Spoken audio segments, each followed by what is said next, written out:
Hi everyone, I'm Stephan Livera. I am mostly known as a Bitcoin podcaster in the space, and I'm also a co-founder of Ministry of Nodes, which is just an educational side venture that myself and Kitan run. So I'm just going to do a beginner level talk about Bitcoin nodes, what they are, what they do, and give you some practical tips on how to put this into practice so you can take some of these ideas and do them for yourself. So a couple things to get started. Firstly, what is a Bitcoin node? Okay, so the simple, easy way to think of it is it's like a fake Bitcoin detector, right? So imagine if you were trading gold with somebody and you wanted to check that they weren't giving you fake gold. Well, this is kind of like that's what your Bitcoin node does when you interact with the network, and it basically checks the rules to make sure that nobody's cheating you in terms of when they send you some Bitcoins.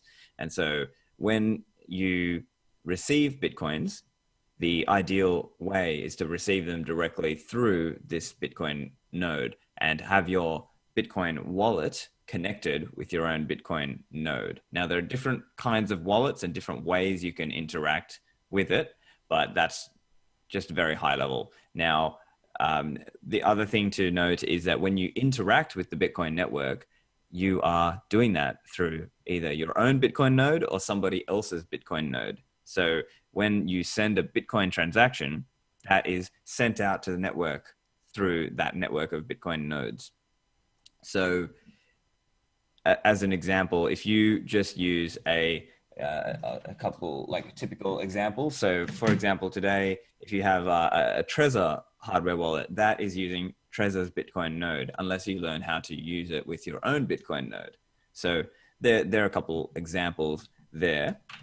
Another example might be your phone. You might have a phone wallet, and that is also connected to using somebody else's node, but it's possible also to set up your own Bitcoin node and connect your phone wallet with that.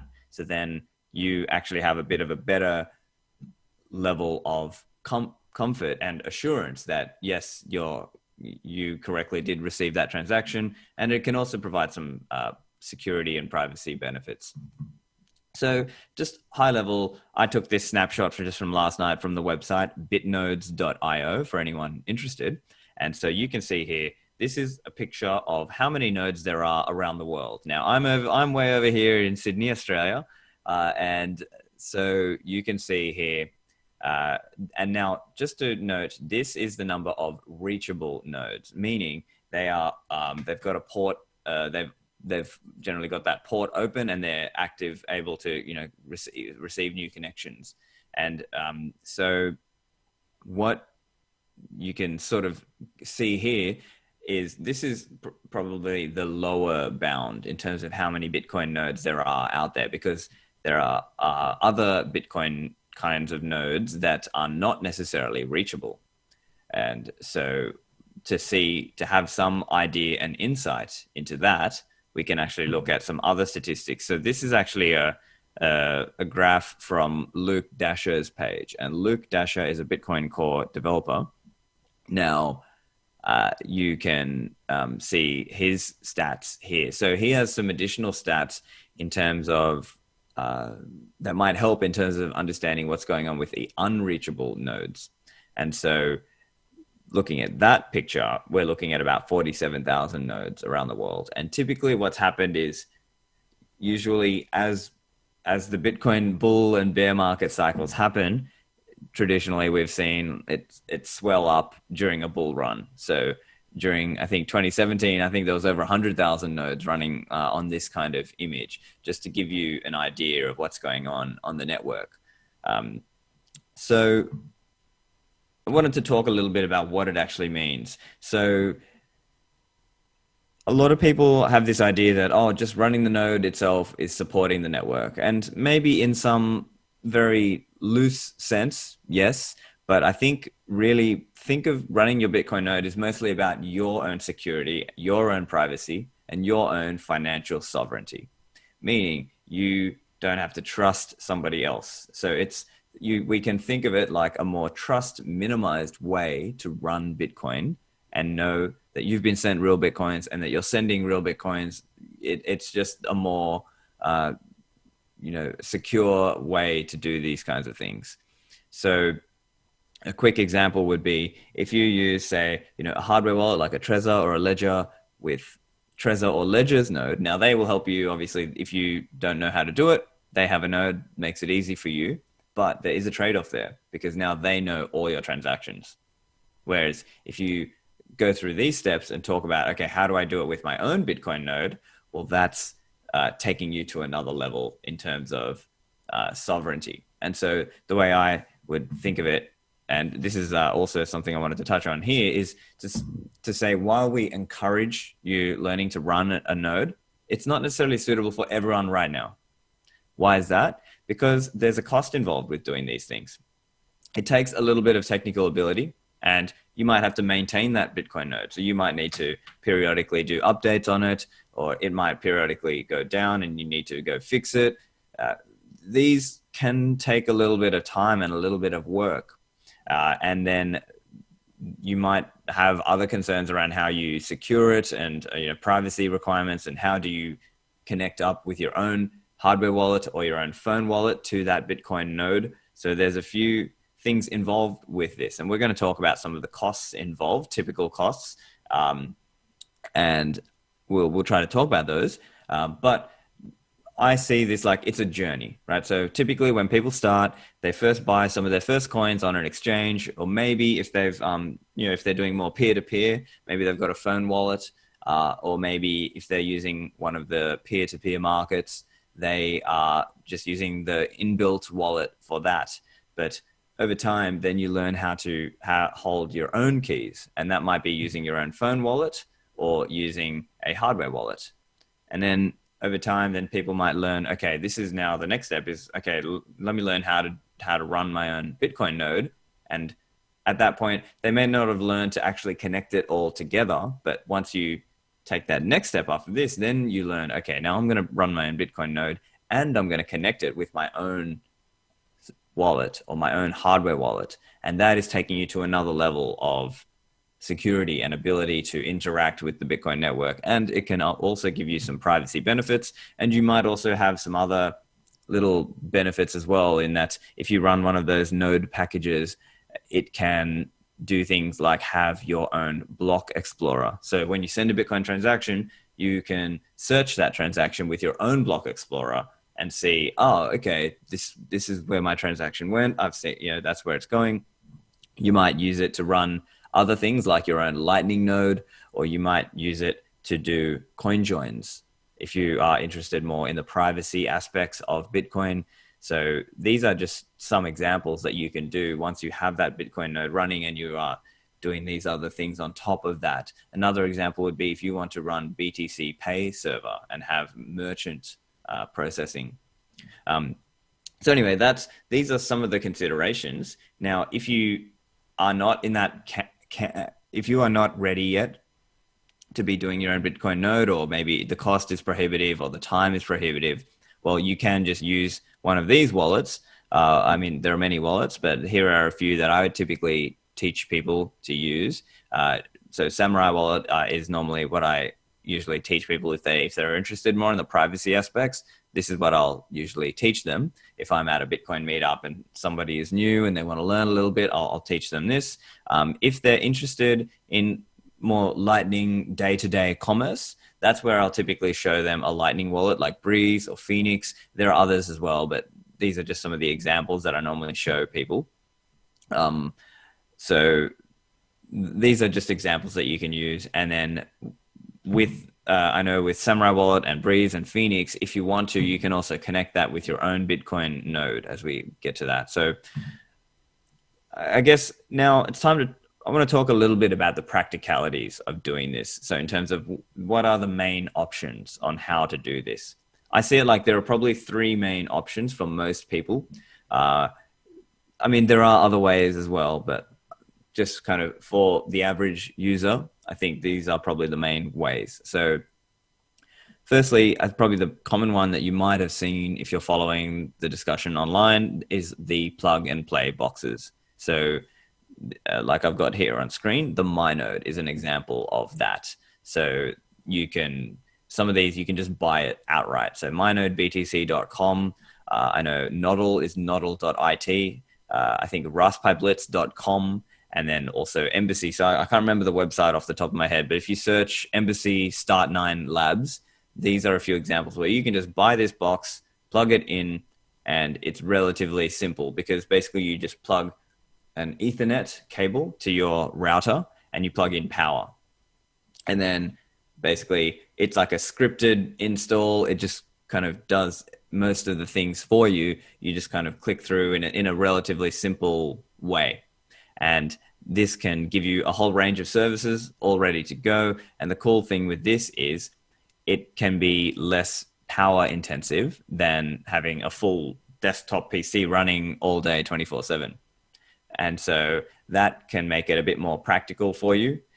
The other cool thing with these sorts of setups is you can do a setup where, let's say you run one of these and multiple people in say your family or your household might use that by calling into it. So as an example, if you wanted to use, there's different software out there, but as an example, you could all have, let's say you've got a family of 4 and you all want to use Electrum Wallet. Well,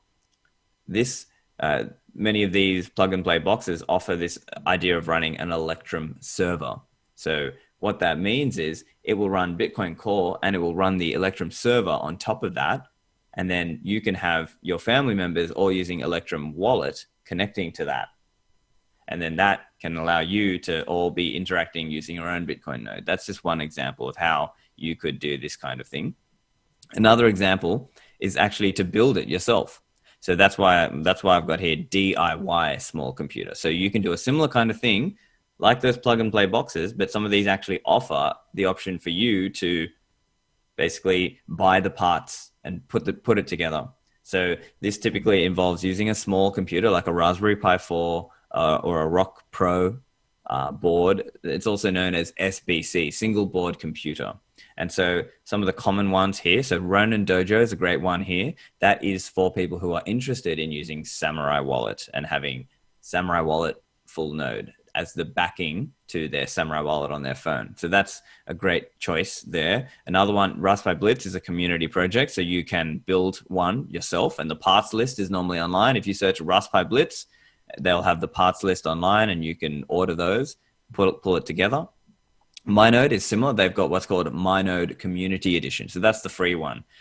Whereas if you buy a MyNode, that comes with Premium Edition. So there's some additional features and things there. And a new one is called Umbral. So that's a new one that is also really slick and very, very interesting features that they've got.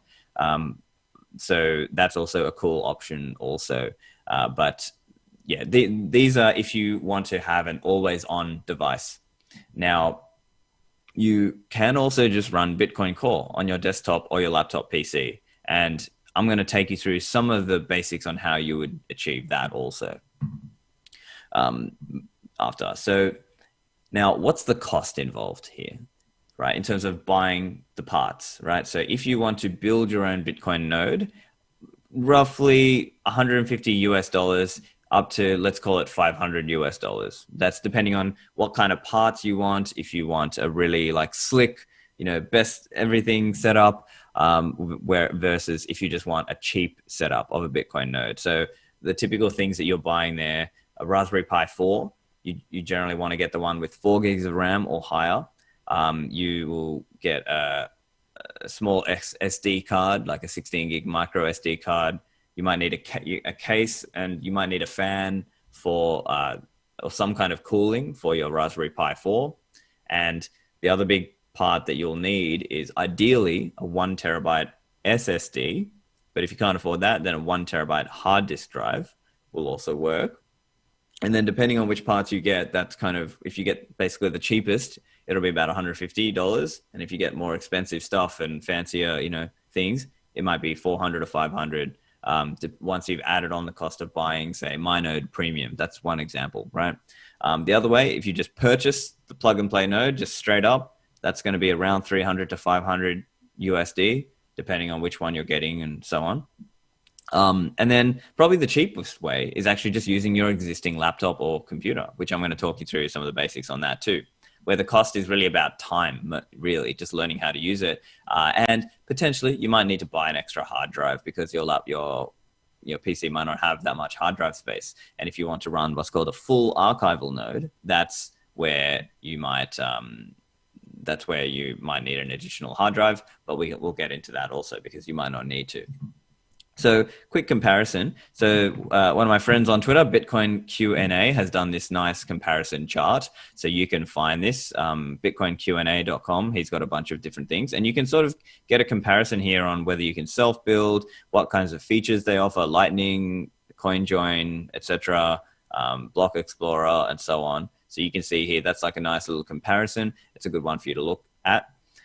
Now, I'm just going to tell you in practice, a good, easy, simple one that you can use if you feel like, oh, that's a bit too much. I just want to use my existing laptop or my existing desktop PC, and I just want to use it mostly with my own hardware wallet. If that is you, this is probably the easy way to do it. So what you can do is what we're going to talk through in this slide is basically you can, if you have Windows or Mac, it's very simple. It's basically like double click and install kinds of things. So basically you would go to Bitcoin Core. You can search Bitcoin Core, download Bitcoin Core, the new version, version 0.20. And basically you can select to prune that. So instead of the full blockchain being 355 gigabytes or so at the time of this talk, you can prune that down to say 5 gigabytes. And so you only need 5 gigs of space on your computer. Now note, when you're doing the initial setup, it will download the full 355 gig, but what pruning does is it kind of cuts out the older stuff that you don't need and just keeps the last 5 gigs, or you can even set that lower if you like. So basically there's two main things you would install there. So Bitcoin Core, and then this thing called Spectre Desktop.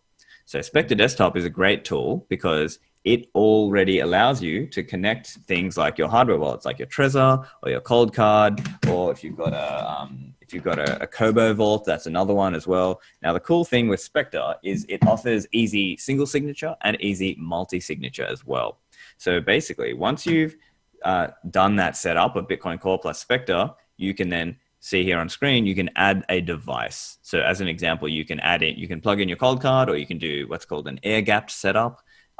But you can basically plug the pieces in and then you can create a single key wallet, and then you can interact with the Bitcoin network using your own Bitcoin node. Now, the other cool thing with this is it doesn't necessarily have to be online all the time. So what you can do is periodically just sync up to the chain. So that's called syncing up to the chain tip. And now I know LaBitConf is running a workshop on this, on running a Bitcoin node. So keep an eye out for that for those viewers. But just high level, the initial sync is what takes most of the intensity in terms of processor time, internet usage, and so on. Once you're already synced up with the chain, it's not that hard to stay in sync with the chain usually. So what you can do is do that initial sync it up to 355, set up your wallets and so on, and then maybe once a month or whenever you need to interact, you can just catch up that last bit of the chain.